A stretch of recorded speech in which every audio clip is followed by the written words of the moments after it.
कि गुरु खे के पार लगाए देव मेरी नाव भंवर में टकी।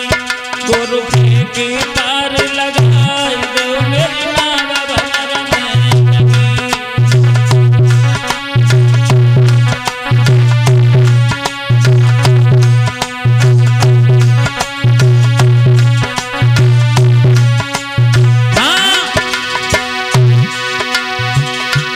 मेरी नाव भंवर में अटकी।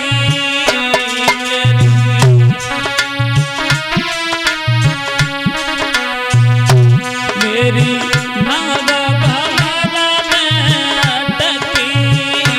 मेरी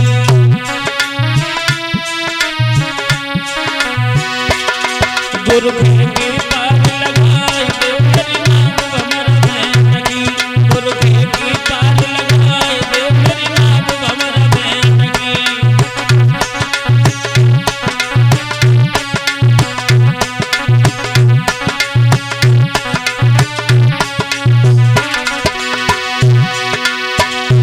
आरे भव सागर है अधमा पारा।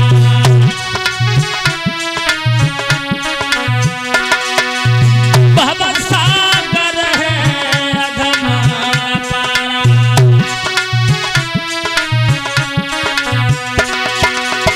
कैसे नाव लगे रे पारा।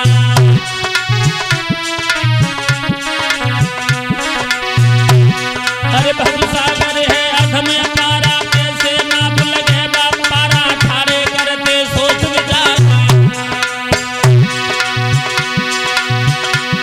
निकबली हाथ उठाए देव मेरी नाव भंवर में अटकी।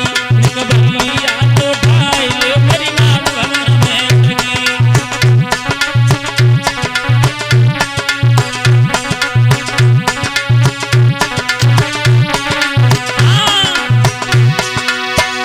मेरी नाव भंवर में अटकी।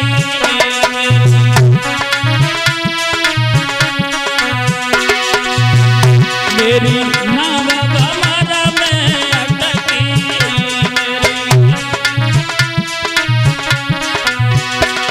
गुरु के पार लगाए देव मेरी नाव भंवर में अटकी। गुरु के पार लगाए देव मेरी नाव भंवर में अटकी।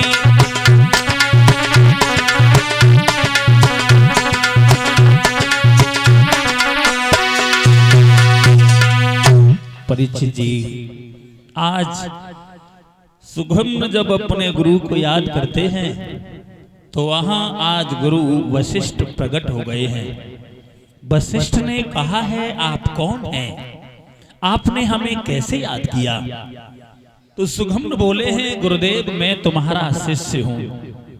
वशिष्ठ बोले शिष्य हो या शिष्या? तब महाराज सुगम्य ने सब हकीकत बताई है। कहा है भगवान मैं उस बाग में जाने के बाद स्त्री हो गया हूं। आज वशिष्ठ समझ गए हैं कि भगवान शंकर ने जो उस बाग को श्राप दिया है उसका नतीजा हुआ है। आज हमारा शिष्य स्त्री बना बैठा है। परीक्षित जी अपने शिष्य को वशिष्ठ साथ में लेते हैं। जो पुत्र हुआ था उसे भी साथ लिया है। कैलाश पर्वत पर पहुंच गए। भगवान शंकर समाधि लगाए हुए हैं।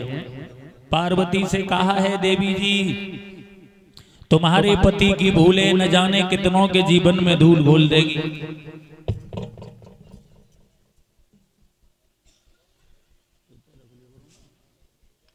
देखिए सज्जनों, आज वशिष्ठ कहते हैं देवी तुम्हारे पति की भूले न जाने कितनों के जीवन में धूल घोल देंगी।